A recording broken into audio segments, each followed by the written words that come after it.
can we take this and turn it into this? Yes, we can.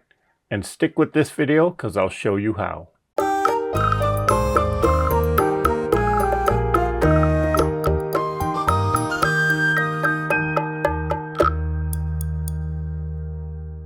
In January, we started off our series by making strings and crumb blocks.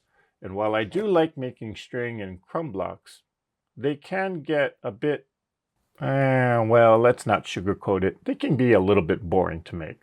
So I wondered, what else can I make using these 6.5-inch string squares and 4.5-inch crumb squares? And that is when the wheels started to turn. I started playing around with making well-known traditional quilt blocks to see what they would look like. And I got to say, I like the results. So over the next 2 months, we shall explore some traditional quilt blocks that can be made using our 6.5-inch string squares and 4.5-inch crumb squares. This month, we do the Churndash block. But next month, we shall try the Sawtooth Star. And you might be surprised with how the blocks turn out. I know I was. Well, we got a lot to do, so let's get churning.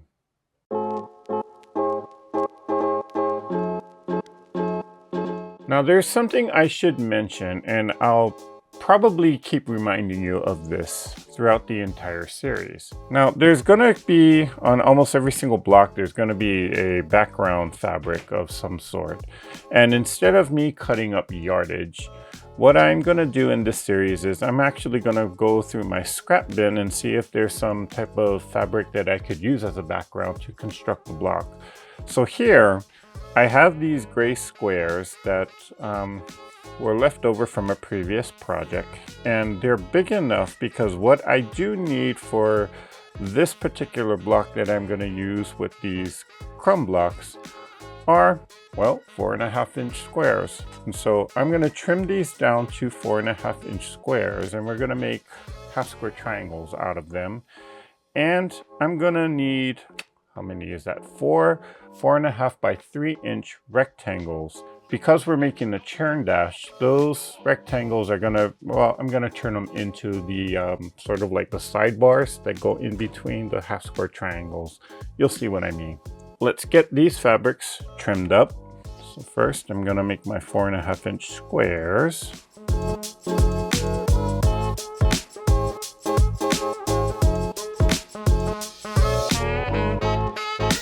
So I got my 4.5-inch squares here. Now with these, I'm going to cut them to 4.5 inches by 3 inches.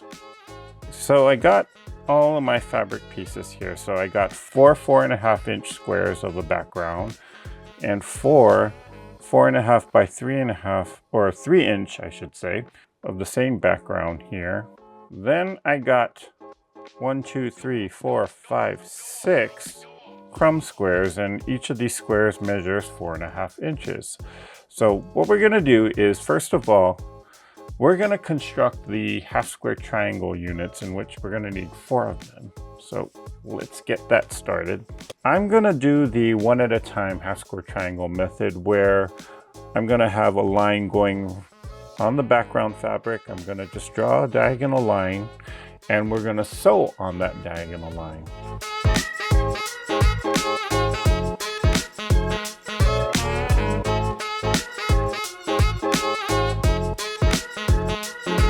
So here I have all the diagonal line drawn from one corner to the next, and we're going to be sewing on that diagonal line. Of course, if you know the one at a time half square triangle method, you put it right sides together. In this case, it's a solid fabric, so there is no really right side or wrong side. So I'm going to sew on that diagonal line.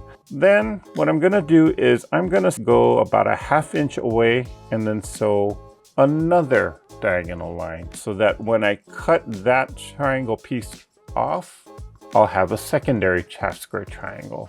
And we're going to use those half square triangles to make the center of this block. So let's get sewing.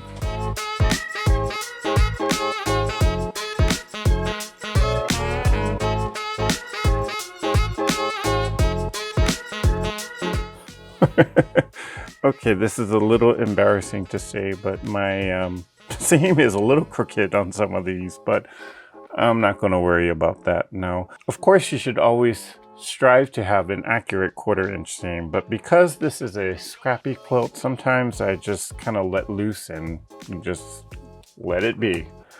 As you will see on some of these seams, yes, I was a little bit off. So, but I'm not going to worry about it on this. Now, if this were an actual quilt, like the one I'm working on behind me, yeah, that seam is going to matter. Here is the diagonal line that I was trying to sew on. And then I sewed a secondary line here, or a secondary seam about a 1/2 inch away. And I'm going to cut it right in between there. So this larger 1/2 square triangle will end up being the corner of the block. And the smaller one, well, we're going to use that to create the center of our Churndash block. So, and I'm just going to cut it right here in between. There's the corner. And we're going to use this to create the center of the block. And let's cut the rest of it.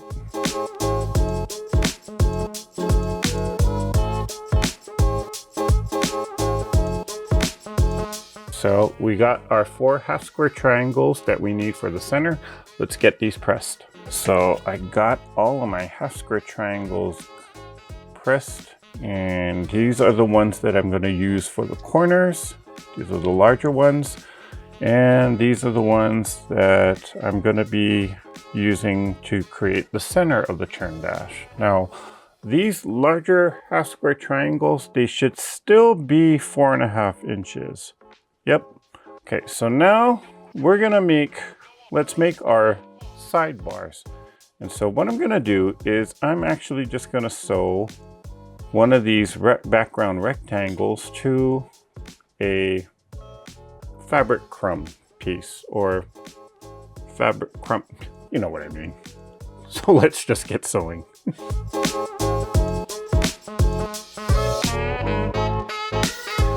Now, one thing I should have done, and maybe you should actually do this before you sew on your pieces, I forgot that I needed to cut this 4.5 inch crumb square in half. Now, because it's 4.5 inches, I know then half of that is 2 1/4. So I'm gonna cut this here. Now, this remaining piece, or this piece here, should be about 4.5 inches, in which it's a little bit larger, so there. Okay. Now, with this piece that I just cut off, I'm going to sew it to another grace or a background rectangle, and this will be another piece that we're going to use.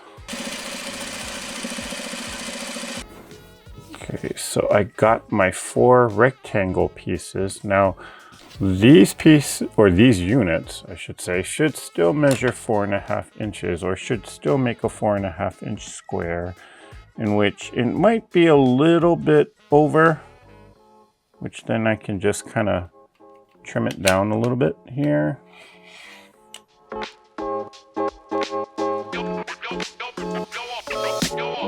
So again, the larger 1/2 square triangles, those are going to become the corners of our block, in which in this case I'm going to lay it out.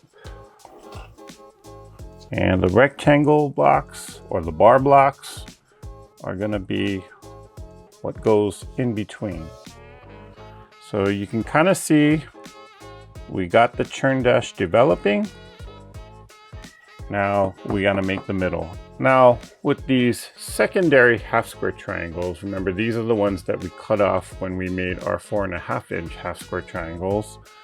I figure we can use, instead of just throwing them away, we could use them to create the center part of the Churndash block. Just like any other 1/2 square triangle, I mean, the sky's the limit as to what you can create.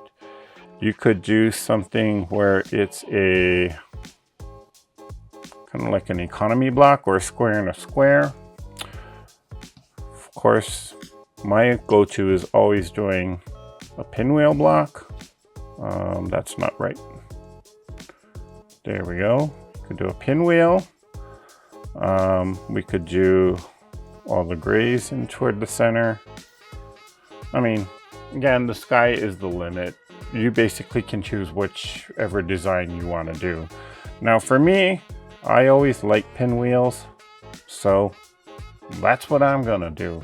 In order to have this fit inside of that Churndash, whatever you decide, it has to end up finishing, or it has to be a 4.5 inch square. So I'm not gonna cut this down just yet. After I make my pinwheel, I can then trim it down to a 4.5 inch size. I just find that it'll be easier for me to construct the block that way rather than trying to figure out the math. But if you are gonna do something, for example, like this, you might want to actually do the math and try and figure out how to, or what size half square triangle units you will need, because what will happen is, like, this is obviously more than a 4.5 inch square, even after it is sewn. And what's going to end up happening is you're going to lose your points here. Now, if that doesn't really matter, or if you don't really care about that, then by all means you do you. But if losing those points is going to matter to you, well, you might want to consider doing the math on how to actually make it so that those points don't get lost. I'm just going to do a pinwheel, and then after I get the pinwheel sewn, then I'll square it up to a 4.5 inch square. Let's get this pinwheel made.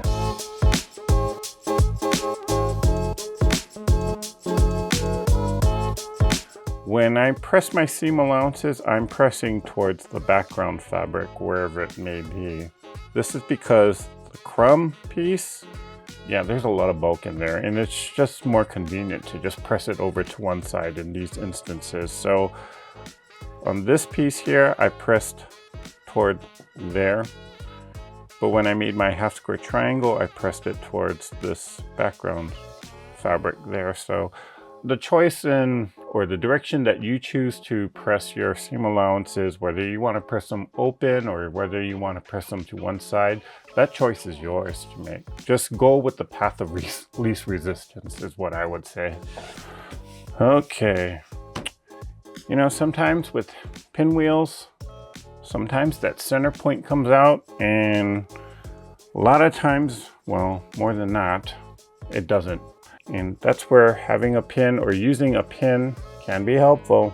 So I'm going to use a pin for this, and I'm going to hope and pray that the center point actually comes out.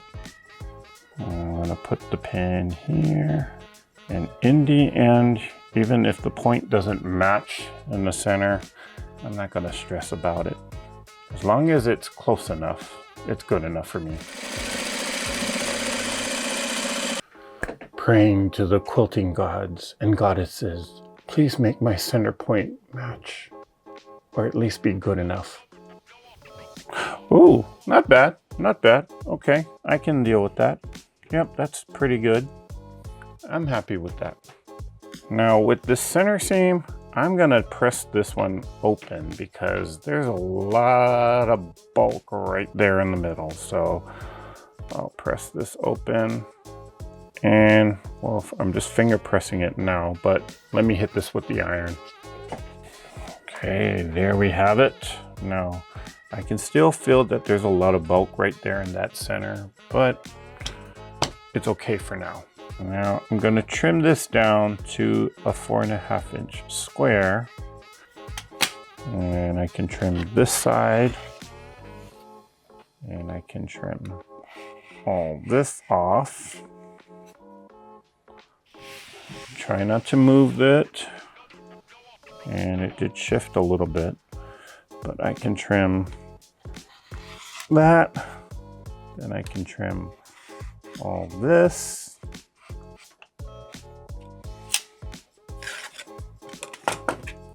and we have our 4.5 inch pinwheel, which we will use for the center. Now, all of these pieces, guess what I'm gonna do? I'm gonna put these in the crumb bin, and it'll be the start of the next crumb block.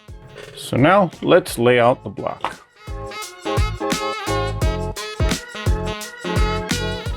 And here we have our Churndash. Now notice I do have it so that all the background fabrics are actually what creates the Churndash. Now I could in fact just turn this around and make it so that the background fabrics are actually the background, and it'll give it a totally different look. Okay, in fact I think I might go with this version too, but you know, you can decide how you want to do it, whether or not you want the background to create the Churndash or you want to use the crumbs to create the Churndash. That decision is yours, but yeah, I think I like this look better, so I'm gonna lay it out like this.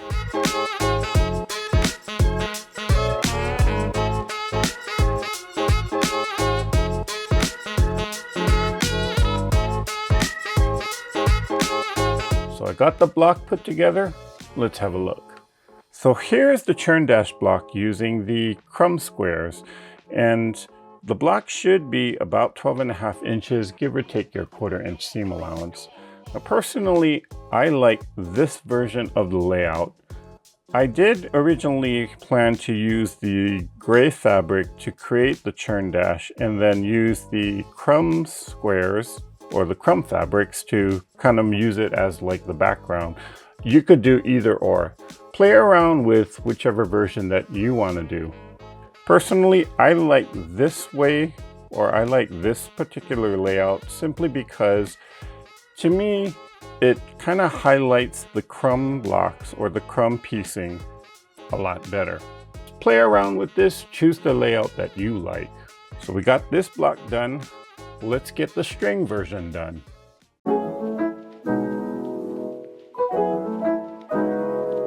So now let's make the string version of our block, and let's take a look at what fabric requirements we're going to need. So I dug into my scrap bin again, and I did find this light blue kind of fabric, and this is what I will be using as my background. Now I'm going to play around with this one because the proportions and the sizes that I'm going to be cutting each of my units, it's going to be a little bit different.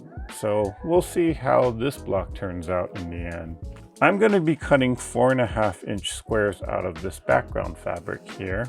And here I have 4 of my string blocks. What I am going to do is out of these 4 6.5 inch string squares, I'm going to make the half square triangles that go in the corner, as well as the bar blocks that go on the sides, on the top and the bottom and the left and the right. And we're going to see if we have enough left over to make that center blocks. Crossing my fingers that this actually does work. Let's cut our background fabric to 4.5 inch squares. I'm going to straighten up this edge here.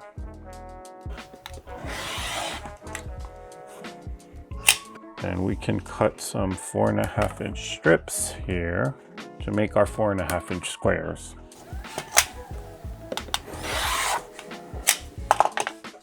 I'm kind of making this up as we go. It's the make it up as you go method, patented by me. And I'll line this one up here. Straighten up the edges here. And I will measure in 4.5 inches. Looks pretty good. Cut that off. So here are my 4.5 inch background squares. With each of these strings, I'm going to, whoops, dropped one. Gonna trim them down to 4.5 inch squares. And I'm gonna make sure that all the strips or the strings are kind of facing in one direction. And that's just to ensure that they all kind of look uniform. I'm gonna cut it at 4.5 inches. Make my cut here. Now I'm gonna save these because we're gonna use them. And we'll turn it around Do another 4.5 inch cut. That there. Again, I'm gonna save these because we might need these for the center. These are gonna be 4.5 inches by a little over 2 inches here. And these are gonna be 4.5 inch squares, which we will make our half square triangles out of. And these, well, we're gonna sew them all together to make the center of our Churndash. First of all, let's get our half square triangles made. So I went ahead and actually removed the paper foundation that I had on the back of these string blocks here. So starting off with the 4.5 and 2.5 inch rectangle, I'm going to sew this to a 4.5 inch square of the background, and we'll make the side or the bar blocks of the Churndash.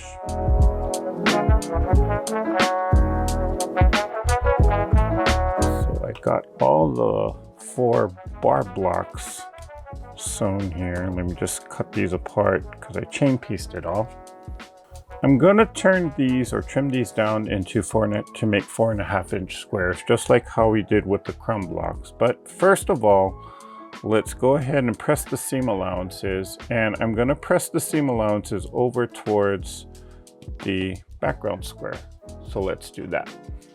Okay, so I got these pressed open, and again I just press the seam allowances towards the background square here, and now we're going to trim it down to a 4.5 inch square here. So and this I can put in my crumb stash.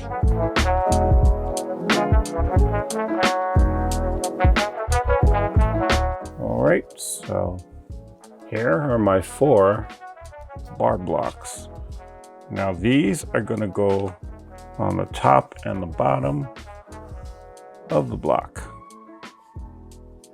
And so now let's make our half square triangles that'll go in the corner of the block. So just like how we did with our crumb version of this block, I'm going to do a half square triangle, and I'm going to do the one at a time method where I am sewing right on a diagonal line. So here I'm going to mark my diagonal line. I'm going to go ahead and do a second diagonal line about a 1/2 inch away. This diagonal line, I'm going to sew right on that diagonal line, and then I'm going to sew a second seam on this line here, and we're going to cut it in half, or we're going to cut right in between there. And I'll make these markings on all 4 of the squares. So let's get this done.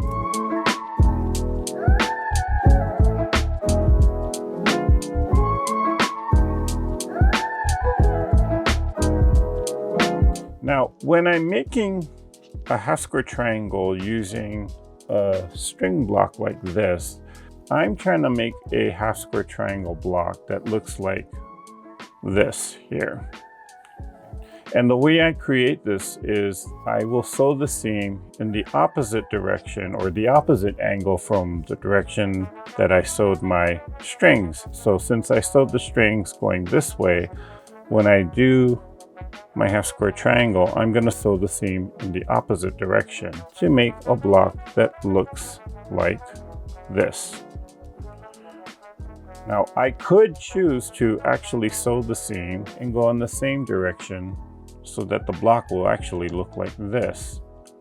I think it's just a little bit more interesting, well, for me at least, it's more interesting when the block is like that. So again, the choice of whether or not you want to do it with the strings or against the strings or in the opposite direction of the strings, that choice is yours. I just find it more interesting looking when it's like this. So let's get these half square triangles sewn.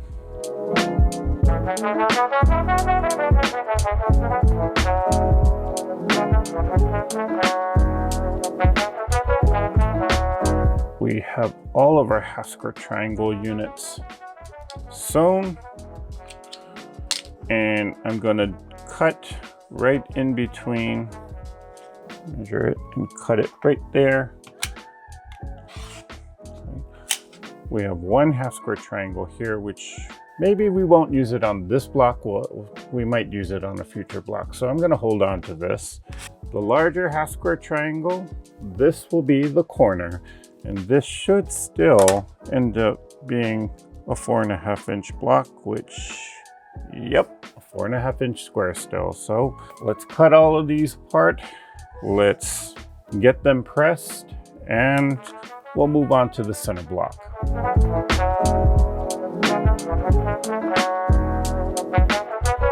So we got our half square triangles here. We have our bar blocks here.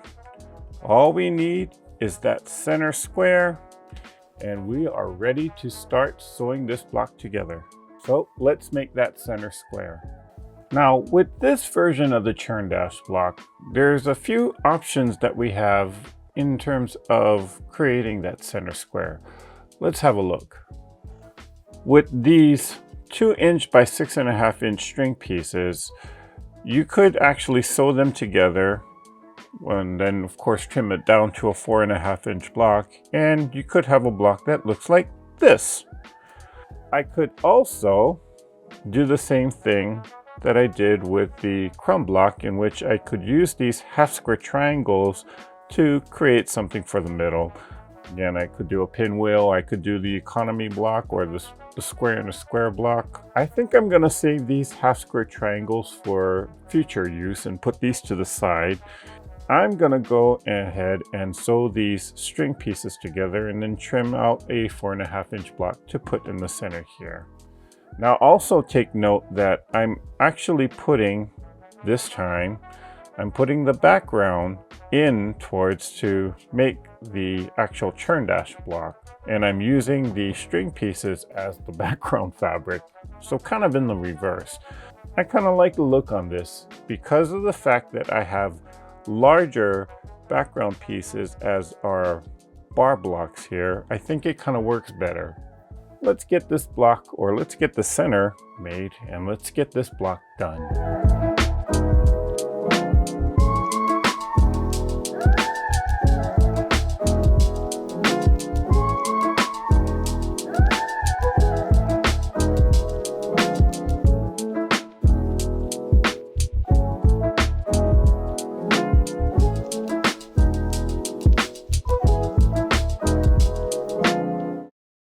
Now, when it comes to scraps, one of the things I know that a lot of quilters will do is they will take their larger pieces of scraps and cut it down to a pre-cut size, such as a 2.5 inch square or maybe a 5 inch square.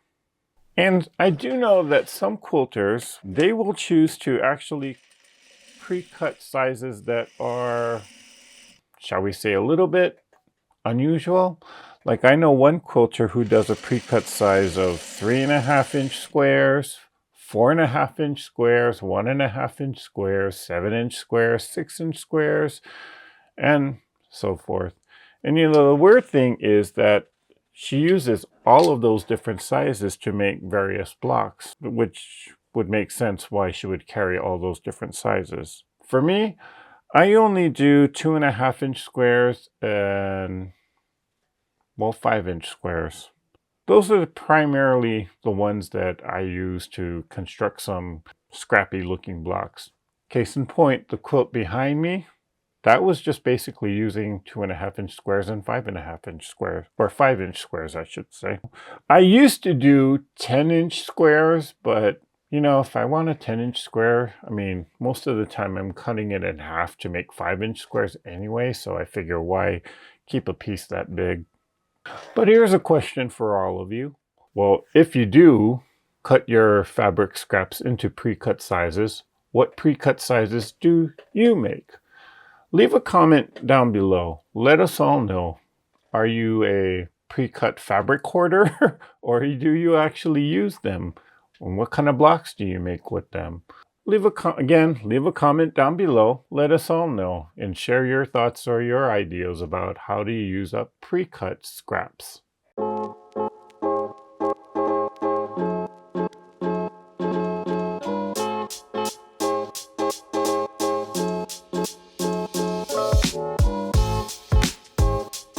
And here are my finished Churndash blocks. Now both of these blocks should measure about 12.5 inches, give or take your 1/4 inch seam allowance. Now there's one thing I will say, experiment whether or not you want your crumb or your string block to make up the Churndash, or if you want the background to make your Churndash, because well, as you can kind of see here, you'll get two different looks, and depending upon which one you like, you might go a certain way. So play around with that. Well, I hope this video has inspired you to take a second look at all of your strings, your strips, your crumbs, and your scraps, and see what traditional quilt block that you come up with. And post pictures of your creations on the Treasure Heart Creations Facebook group. If you haven't joined yet, the link is in the description box below. And I can't wait to see what you guys come up with. Wait a second, we forgot something. The giveaway! Well, before we announce the winner, let's take a look at all of those participants that posted pictures to the Treasure Heart Creations Facebook group of their string and or crumb blocks.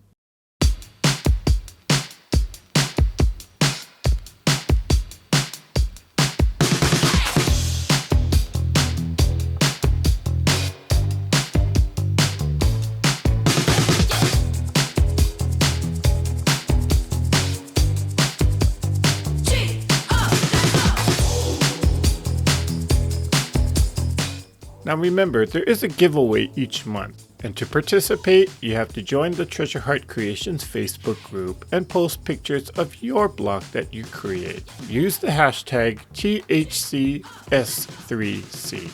Details about the giveaway for March 2023 will be announced later, but for now, congratulations are in order to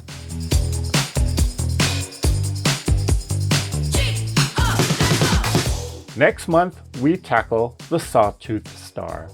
But until then, let's all go out there and let's create something.